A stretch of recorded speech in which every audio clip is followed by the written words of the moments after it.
I mean, I was told by my film professor, there are films and there are movies, and sometimes you've got to know what you're walking into. Yeah. See, but I come from a time when movies were films.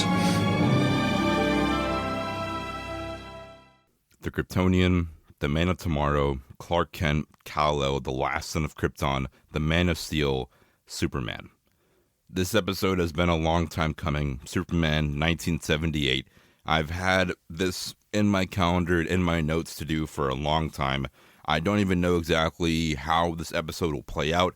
I've had notes really ready for weeks on end now, but for a character this great, for a character this grand, with so much influence and so much love around the world, it was so much pressure to do this, and this weight that I put on myself that I never really felt like I was worthy of doing. So I was trying to wait to have the right mental space to do this episode, but that's turned into days, which turn into weeks, which I don't want to turn into months. So now I'm here, don't know where it's going to go, but I have it already in front of me, and I'm happy to dive into it. So for today, Superman 1978, obviously our first episode in our series here for Superman, for the new Superman film with James Gunn, coming out later this year in July, that I'm very excited for. Just really diving into this movie, I really don't have a lot of, history with this character, or with the character, yes I do. With this adaptation, not that much. I saw this movie for the first time, I think, back in 2023, and I saw it again for the second time or third time again this year, just for this episode. So I don't really have any history with this guy. He's a great Superman, but this one, the second, third, and fourth, I've never seen ever before. So I'm going to be going to pretty fresh eyes, so keep that in mind here as I talk about it further. But just going into this movie's release and reception, number one, this film made $300 million with a budget of $55 million. Adjusting for inflation, that's $1 billion today, which was a lot of money at the time, but also something that people didn't really see coming. No one really had faith in this movie to do good, and it did, to a lot of people's surprise. But it was very good, obviously, a timeless classic, as we all know and love. And for the Rotten Tomatoes side of things, it's also over there very, very good. Maybe the best in these whole series of films. I know the later ones get very wacky and just awful, but for this movie, this one has a 93% critic score, very high, and an 86% audience score, which is just very even, all around extremely positive. It seems like everyone loves this film. Everyone seems to find some kind of hope and joy with this movie, that it makes me feel good about talking about it here today. And obviously going into other critics here specifically, I do have one here from Roger Ebert, one of the best critics of all time, definitely one of the GOATs up there. An inspiration for me when it comes to critiquing movies. He gave this film a 4 out of 4, definitely that's a perfect score for him. Definitely no surprise there at all. And in his review, I have one teeny little excerpt here. He said that Superman is a pure delight, a wondrous combination of all the old-fashioned things we never really get tired of, adventure and romance, heroes and villains, earth-shaking special effects, and you know what else? Wit. That surprised me more than anything, that this big-budget epic, which was half a decade in the making, its way to the screen, would turn out to have an intelligence of humor about itself. And this movie, I think, is really, summed up perfectly with a little excerpt there. This movie does have all the adventure and love and romance, the heroes and villains, the special effects, and all the fun comedy that we all need in these superhero films that, Marvel gets critiqued for a lot for being too funny, but with this one, they do a little differently. Then over on Letterboxd, this film does have a 3.7 out of 5 average. It's definitely very fair and actually kind of low in my opinion. But still, we do have one review here from Polly on Letterboxd who gave this film a 4.5 out of 5, the same score as me. And in their review, they said, man, do we ever see superheroes really helping people anymore? And that's a very weird fact, that we never really see superheroes saving people anymore, which I really want to see more of. And I think in most of the, the MCU films, get the bad rap for this the most, in that most of them, it's all about, the grand scheme of saving the world. That's the, grand scheme. They're saving the world, but we never really see them, saving people, like saving a cat out of a tree or saving someone from being hit by a car. That's not really seen a lot, unfortunately. There is some great sequences in the MCU films that definitely do that well, but it feels like for most of these movies, they don't really see the superheroes being superheroes, more so, dealing with their personal emotions and then fighting off some bad guys in some weird warehouse, which is cool, and it makes for some good movies sometimes, but still, I think that's really something missing from a lot of movies nowadays, and this movie, I think, is so charming and so fun and works really well, mainly because there's that one little sequence of him saving people that we never really see anymore, and it just feels like it's something that we need more of, that it's in this movie, so it makes it a lot better. That's just how I feel about it. But still, regardless, I'll leave both those reviews down there below in the show notes, and they're definitely cool for you to read through fully. And I think that, with that being said, obviously, like I said, I don't really know what to say. This character is so big and so huge, filled with so much hope, and inspires so many people, that it's hard for me to put into words and really try to describe what Superman is, because we can't really. He's so much larger than life itself. He's so much more to myself and everyone that it really does feel impossible to do, which is okay. I'm trying to realize that now. That's okay not to really understand how to describe him, because Superman is just Superman. The symbol of hope and justice and what a hero should be all lies within Superman. And that really makes this character so much already. And this film does such a well job at just being a good Superman movie. I know as we get into later stuff, we have Superman 2 that I heard is not as good, but still not terrible. 3rd and 4 just are bad, just literally abysmal movies I've heard. Then Superman Returns I heard is awful as well. Then we get into Man of Steel. That's my Superman personally. Man of Steel, Batman vs. Superman, then Justice League. Those are all highly critiqued for being bad Superman stuff. So really only this movie has been the only good Superman film. That's saying a lot, that we have been here for over a decade, over multiple decades of this character being on the silver screen, and still only having really 1 or 2 really good Superman movies. And that's what I'm here to talk about today for Superman 1978. Let's just go ahead and start diving into it. All right, so I have my notes open right now on my iPhone, and just starting off here, extremely, extremely strong. I love the opening of the movie. That's how I've started off, even with the last series that we did for X-Men, how the opening for those movies are very, very good. The opening for a film is very good and important just to set the tone and set the stage for what the film is about to be. And this movie does that. Like I said, it does it very well in the sense that it's starting in a theater, but it's going from the origin of the comic to now.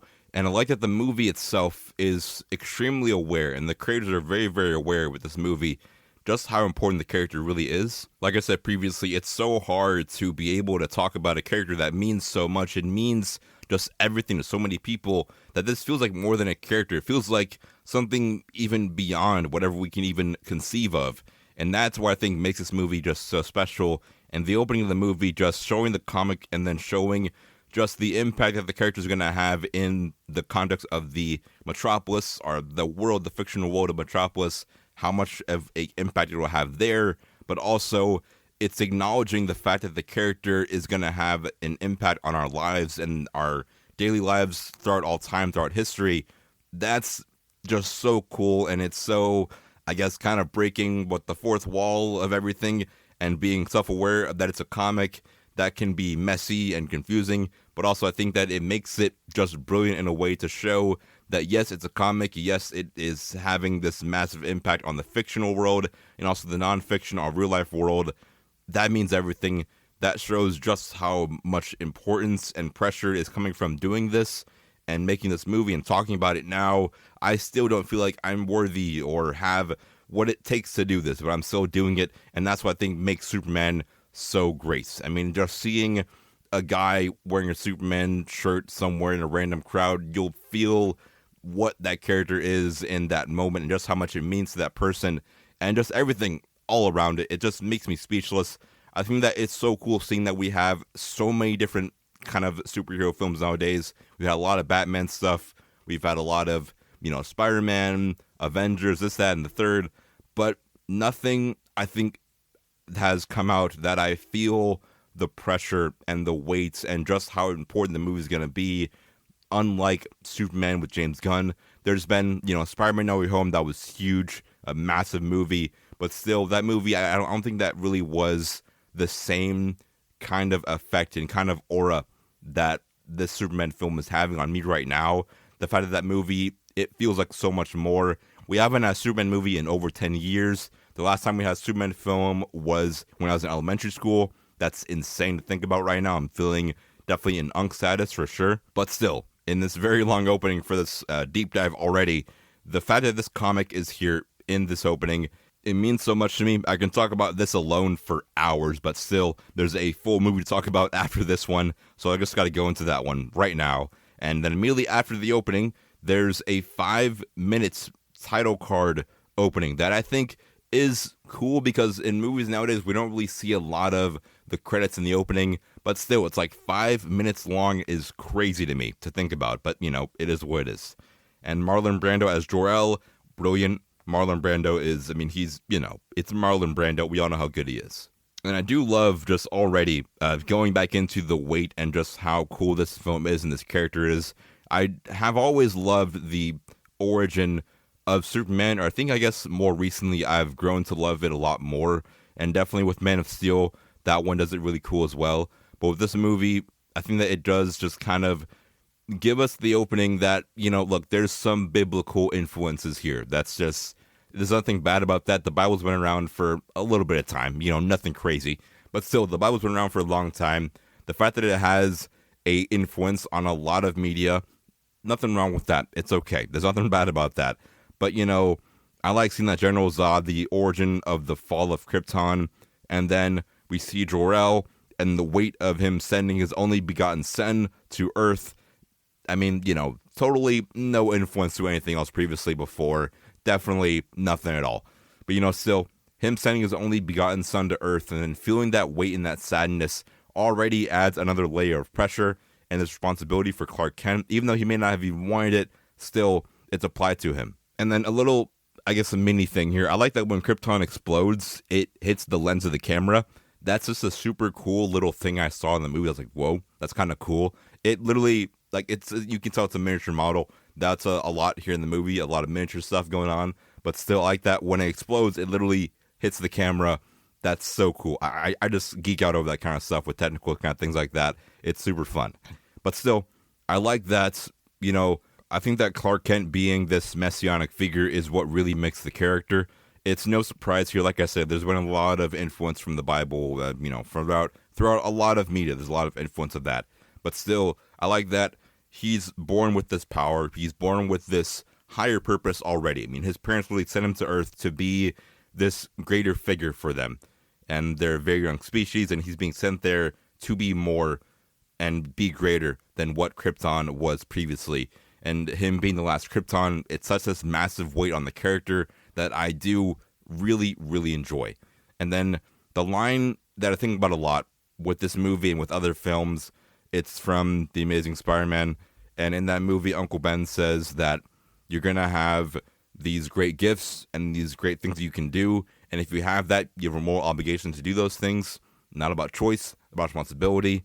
That's obviously the famous, with great power comes great responsibility, but, kind of broken up a little bit because they wanted to be really, complicated with things. And I like that with that quote. I think about that one a lot, because it's like, if you have the ability to do great things, you have to do that. You owe it to the world, your gifts that you have, and you owe it to them to at least try to do something with what you're able to do and the gifts that you have, that you can try to have some kind of positive influence on the world. That's what I think about all the time with myself and with this character. I see it a lot that he may not even exactly want to do, but he really does have to do it. It's his responsibility to do great things because he can do those great things. But moving on, outside of all the responsibility of everything, I like that when his pod crash lands Earth, it's a POV shot. Once again, I've been really, growing more as I, watch more films. I've been getting more into the technical side of things, and that's just super cool there too. Having that POV shot, cool. Also, it's not cool. He's naked. No, that's just gross. Get it out of here. But still, once again, the baby boy gifted from the heavens down to Earth in wonderful acts that can do wonderful things. Totally no implication at all to the Bible. Just definitely not. There's no reason to, if in any weird future, like 20, 40 years down the line from this movie, if a guy named Zack Snyder makes a movie about Superman that makes him have, kind of implications to Jesus and God, that's definitely no reason to hate on that, because it wasn't totally not done here in this original movie. Whatever. Moving on. I like that in this one, the character of Clark Kent, the character that is Clark Kent, is important, and it's so crucial seeing him go from, obviously he was born on Krypton, didn't really know that, but still, I think that it's so important with this origin, with this character, to have him have that Clark Kent on the farm in Kansas, learning good moral values. That's extremely important. I love that about the character. That's really one of the most important parts of the character, if not the most important part, is him having this human connection and him learning just good values to do great things if you can do those things. And then it's obviously, like I said, it's important with Uncle Ben. One, Uncle Ben dies very fast here, but before he dies, extremely quick, like the first 15 minutes, him learning the responsibility and weight of what he's able to do, and learning that he can do great things, but doing it for the right reason is extremely important. If you're able to help someone, if you're able to reach on the top shelf to grab something for a lady inside of Publix, then do that. Or if you're able to do really anything for anyone, it's important to do that thing and not abuse what you're able to do, because really, what's the point? And this opening is so slow, but it's so essential. It's 45 minutes long, really, between him going all the way from Krypton to Earth to Uncle Ben dying to him being now really it finally being a Superman kind of movie. It's so slow, but it's so essential to show the building blocks of what this character is based on, and just showing just how important that is for this character. It's 45 minutes into the movie is when it actually starts, but that's so important to build those essential building blocks to make the movie and the character what it is today. And, I guess now that the film actually started now at this point, and we finally have him in the Daily Planet and him, being a newspaper guy, now I can talk about more of the fun side of things. This movie definitely, it is a very sharp contrast of what Zack Snyder did. I'm still a Zack Snyder fan. That's my Superman. That is just what I was raised on. I know Superman Returns was very bad, but, I just kind of delete that from my head like everyone else. And, that Henry Cavill Superman is my Superman, essentially. That's what he is. And I think that it's very cool to just watch the different adaptations between that Superman and this one, Christopher Reeves, just purely by the Daily Planet. It's so much more fun. And I like, just him in the scene with the boss trying to open the bottle and him trying to pretend like he can't open it, pretending he's very weak. That's the, fun Superman stuff that was really missing from what Zack Snyder was doing. Snyder had a plan, and it really, we'll talk about that later. We're not going to talk about that right now. We have a few more weeks before we get to that one. So we're going to go into that later. But still, I love how with this world and with this character, it feels more fun. Things are still very serious where it needs to be, but it's not all depressing and sad.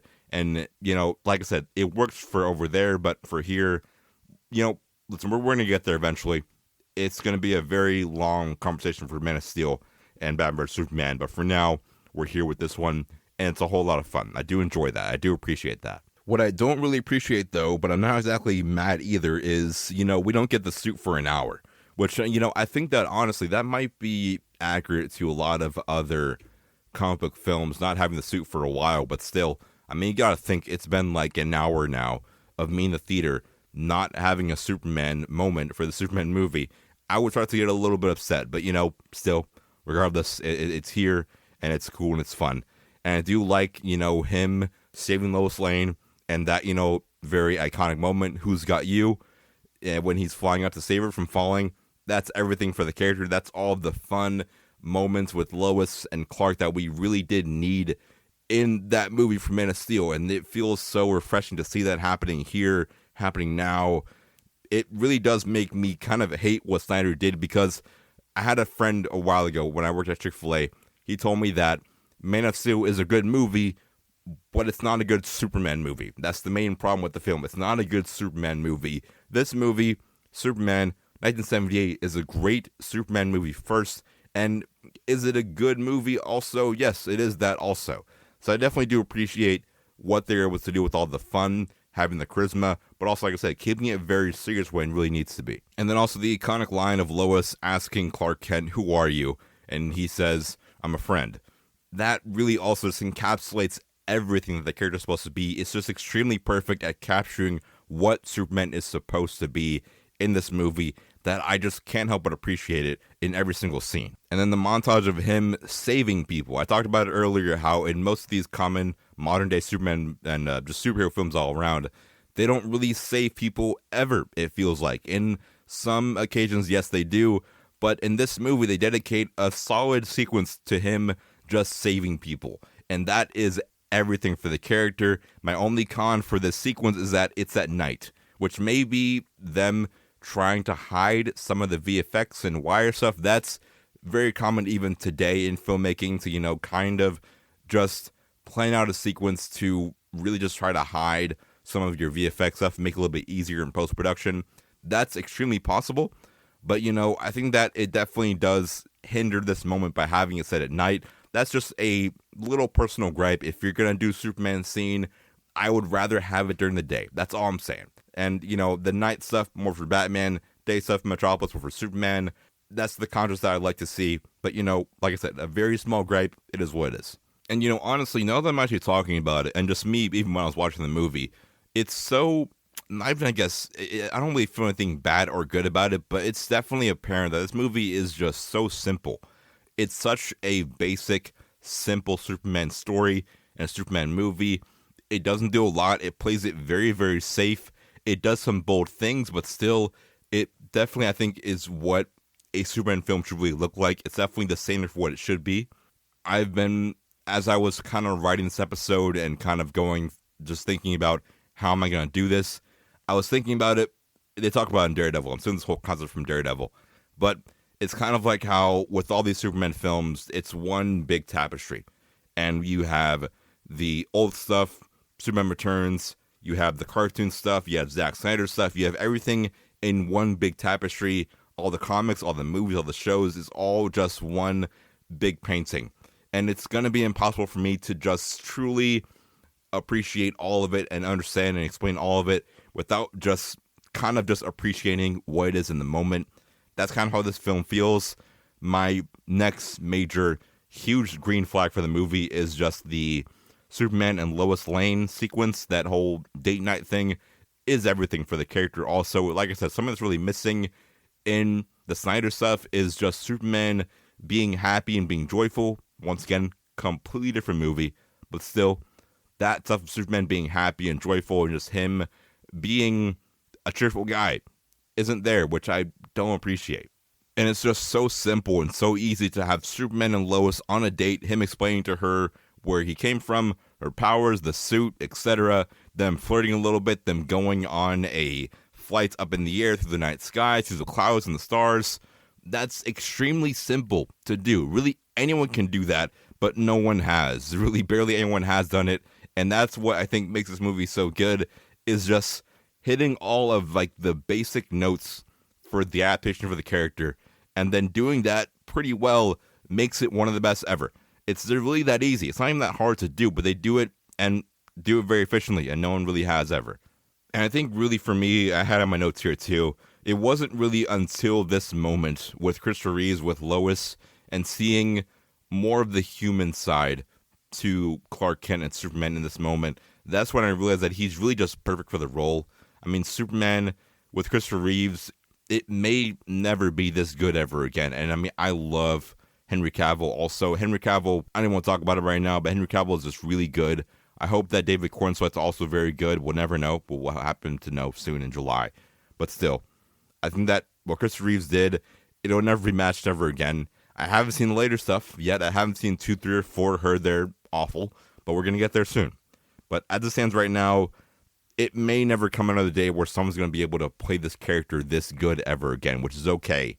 But you got to recognize the GOAT. He's probably the MJ of all superhero acting. Well, no, it's probably Robert Downey Jr., but, still, he's top 10, maybe top 5. Even the fact that the romantic flight scene may not exactly obey the laws of physics, it's still a top 5, maybe top 10 Superman film ever made for me and for a lot of people for sure. And I love Lex Luthor. Lex Luthor is really, he's like, the main villain for Superman, obviously, but for in this movie, Gene Wilder, number 1, rest in peace, the GOAT. He's gone, and it makes me upset. I just saw him in that one Wes Anderson movie with the family, The Royal Tenenbaums. He's very fun and great in that movie. I love him in that movie. The Royal Tenenbaums in general is a great film. That's a really good movie, but him especially in that film is brilliant. He plays this role so well. I love the fake wigs. That's not something I really realized at first, and then on the second watch, I was like, oh my gosh, it's a fake wig, literally. That's so fun. I love it all. I love just how fast the fake wigs change throughout the entire movie. It goes from just one hairstyle, another one, and then eventually the movie takes off fully. That's fun. I like that, fun, ear-to-ear, wacky, witty, funny stuff in a Superman movie. That should be here to stay. And then also, Luthor's evil plan is also funny and crazy and stupid and dumb, but that's what makes this movie so good, is the wittiness, the funniness, the fact that we can have a laugh here and there. But still, it's very serious to blow up the West Coast, but it's also so funny that he wants to blow up the West Coast for real estate and tax reasons. I mean, that's like something that Elon Musk would probably do today. Who knows? And I know that people have been just trying so hard time and time again just to recapture what this film did, but in reality, they may never be able to, because this movie, like I said, is just so simple. It's not even doing anything exactly crazy, but it's doing, like I said, all of the really bare minimum stuff for a classic Superman story. It's doing all of that, doing it very efficiently and very well, and it makes me have a good time. I really do enjoy it. It's a very fun movie. I definitely really like it. And the third act, like I said, this movie is so quick. It's so fast. It's so long. It's so simple. You can break it down super easily. But for the third act, I do really enjoy it. It's a super fun and emotional third act also. And with the third act, it's so easy to get caught up in the wittiness and the funniness of it all. But truly, it is important to know and remember that there are literally a couple of nukes that are casually being sent to kill a bunch of innocent lives that Superman needs to stop. And it's this moment in the movie with him saving the day, obviously, but him losing his world, Lois, her dying. That's the thing that I love seeing this movie, the way it just sets him off in this pure moment of rage. Throughout the film, Superman has been a guy who's been funny, but not too funny, and serious, but not too stoic either. And with this one moment, it's important to show the level of humanity that he has in him. The moments of humanity have been throughout the entire movie, obviously, but with this one moment, it just shows just how human he really is, and that humanity overall, and just looking at it with the bird's eye view, at least what I've lived, is that in the, very cliche Interstellar quote here coming at you, watch out for it, look out, here we come, for Interstellar being called out here. In Interstellar, I love that, I forgot her name, but Anne Hathaway's character in that movie says that humanity and life and being human is connected by love. Essentially, so the quote is something along those lines, essentially. But with that quote, I think that it's important to see that everything with this movie and with humanity is being somewhere tied together with love, whether it's Lex Luthor's love for having some pretty good income tax value for his house and his tax stuff is important to have, and his love for that, or whether it's Superman's love for Lois, or even before he was Superman having that love of his parents, having him love for him being just Clark Kent and him being this greater figure and having that future in him is what made his parents love him even more. And then even before that, we have Kal-El and Krypton and his parents loving him enough that they had to send him away to save his life and give him a better future and better future for the humanity of Krypton. And knowing that in Krypton's fall, they had to give it one last send-off of love with Clark Kent being sent to Earth. That's why it feels like everything in this moment is being connected by love.